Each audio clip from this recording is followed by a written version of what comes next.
అయిందిగా 16 నెలల పాటు ఎంత టైం ఇవ్వాలనో అంత టైం ఇచ్చిండ్రు, ఎంత ఓపిక పట్టాలనో అంత ఓపిక పట్టిండ్రు. ఇవాళ మీరు ప్రజా పాలన పేరు మీద అధికారంకి వచ్చి ఒక రాక్షస పాలన కొనసాగిస్తున్నటువంటి ఒక దుర్మార్గులు మిమ్మల్ని భరతం బట్టి ప్రజాస్వామికంగా మీకు బుద్ధి చెప్పేందుకోసం తప్పనిసరిగా బీఆర్ఎస్ పార్టీ ముందుకు కలుతున్న ఒక బలమైనటువంటి సంకేతాన్ని నిన్న కేసీఆర్ గారు ఇచ్చినారు. ఇకనైనా నేను మంత్రులందరికీ కూడా విజ్ఞప్తి చేస్తే ఒక సందేశం, ఒక సలహా ఇవ్వదలుచుకున్నా. విమర్శ చేయాలా. Democracy is all about decent, criticism, mutual criticism, constructive criticism. కానీ మీరు కేసీఆర్ గారి పైన, బీఆర్ఎస్ పార్టీ పైన క్రిటిసిజం చేసే ముందు, విమర్శ చేసే ముందు, ప్రతివిమర్శ చేసే ముందు ఆత్మవిమర్శ చేసుకోండి. మీరు మీ గుండె మీద చేయబెట్టుకొని చెప్పండి, మీరు ఇచ్చిన ఏ వాగ్దానాన్ని పూర్తి స్థాయిలో అమలు చేసిండ్రా? ఏ ఒక్క వాగ్దానాన్ని పూర్తి స్థాయిలో మీరు అమలు చేసిండ్రా? నేను ఒక విషయం నేను మిమ్మల్ని అడగదలుచుకున్నా.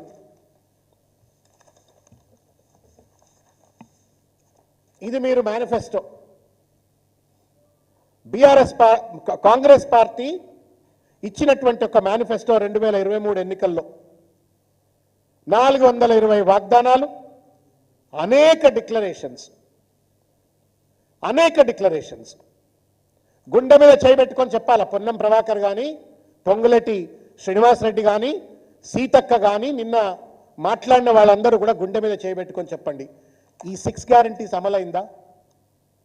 మీరు అమలైంది అని చెప్పని ప్రూవ్ చేస్తే ముక్కు నేలకు రాస్తాం. నడి రోడ్డు మీద అంబేద్కర్ విగ్రహం దగ్గర ముక్కు నేలకు రాస్తాం. మరి మీరందరూ వచ్చి ముక్కు నేలకు రాస్తారా? రేవంత్ రెడ్డితో సహా మీ మంత్రివర్గ సభ్యులంతా వచ్చి అంబేద్కర్ విగ్రహం దగ్గర ముక్కు నేలకు రాస్తారా? అమరవీరుల స్తూపం దగ్గర ముక్కు నేలకు రాస్తారా? చెంపలేసుకుంటారా? సమాధానం చెప్పాలని చెప్పని కోరుతున్నాను.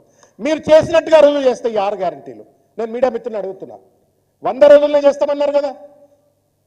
ఏం చూసి ఓటేసిండ్రు కాంగ్రెస్ పార్టీకి? రేవంత్ రెడ్డిని చూసి ఆయన అమితాబ్ బచ్చన్ లెక్కున్నాడు, సినిమా యాక్టర్ లెక్కున్నాడు అని చూసి ఓట్లేసిండ్రా? కాదు కదా.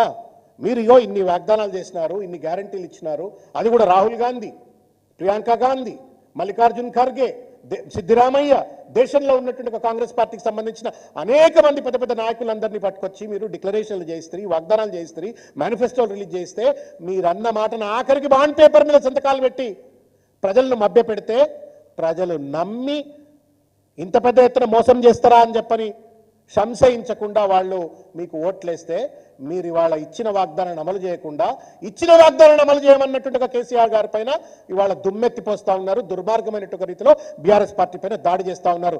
ఇది న్యాయమా?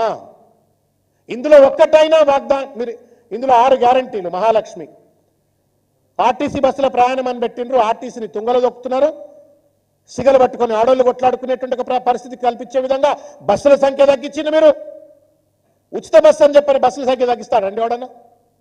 బస్సుల సంఖ్య పెంచాలా ఉచిత బస్సు సర్వీస్ ఎఫెక్టివ్గా ఉండాలంటే. నువ్వు మహిళలకు ఇస్తా అన్న 2500 రూపాయలు ఇవ్వాలి.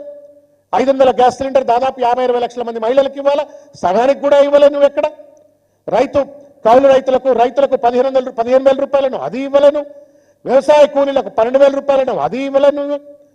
క్వింటాల్కు వరకు 500 రూపాయల బోనస్ ఇస్తా అన్నావు, మిగతా పంటలకు బోనస్ ఇస్తా అన్నావు, అది లేదు. ఇవాళ ఇందిరమ్మ ఇండ్ల అతిగతి లేదు.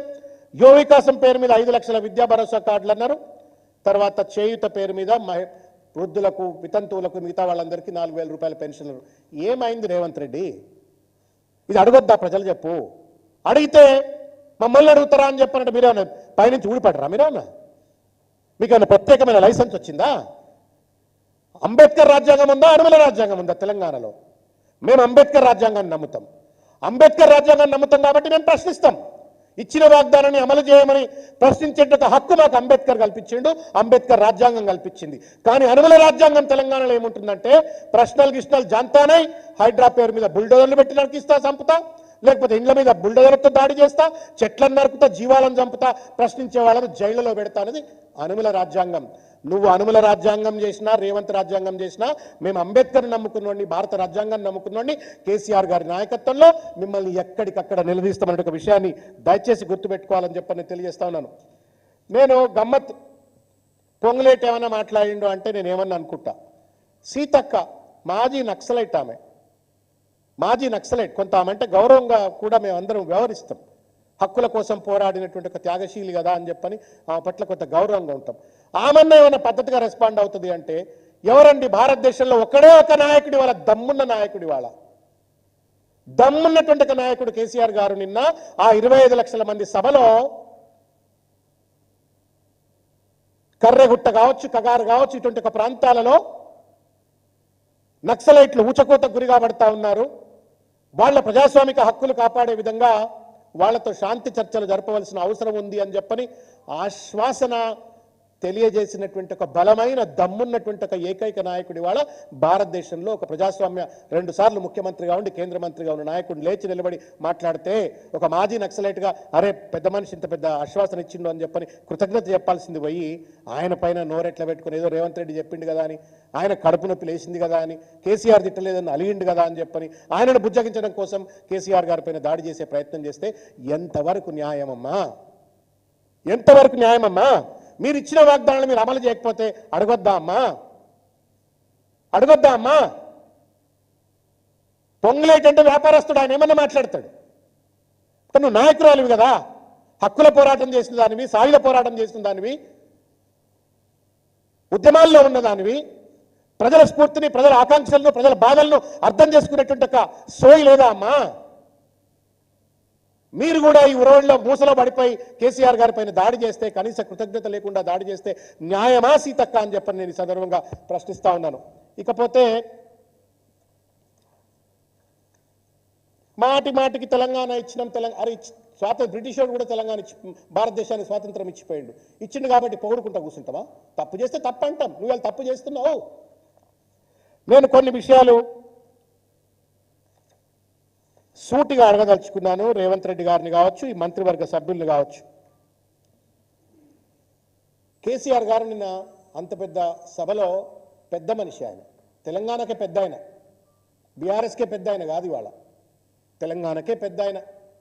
నేను కొట్లాడి కష్టపడి తెచ్చిన తెలంగాణ ఇవాళ ఇక్కట్లలో ఉంది, నాకు బాధ అవుతుంది అని చెప్పని ఆ పెద్ద మనిషి ఆర్ద్రతతో నిన్న మాట్లాడిండు.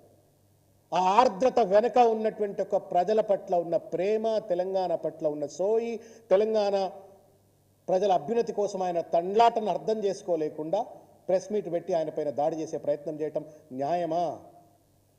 న్యాయమా?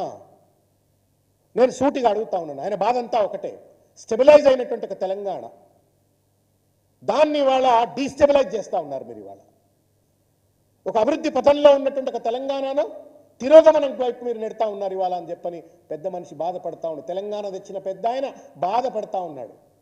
ఆ బాధను అర్థం చేసుకొని ఆత్మవిమర్శ చేసుకొని పరిపాలనపై పట్టు సాధించి ప్రజల పట్ల ప్రేమతో సోయితో ఇచ్చిన వాగ్దానాలు అమలు చేసి ఒక మంచి సుపరిపాలన అందించాల్సిన ఒక ముఖ్యమంత్రి ఏమో రేవంత్ రెడ్డి, ఏం ట్యాక్స్ అది, రాహుల్ రేవంత్ ట్యాక్సా, ఆర్ఆర్ ట్యాక్సో, విచ్చలవిడి దోపిడీ, కుటుంబం అంతా దోపిడీకి పాల్పడతా ఉంది.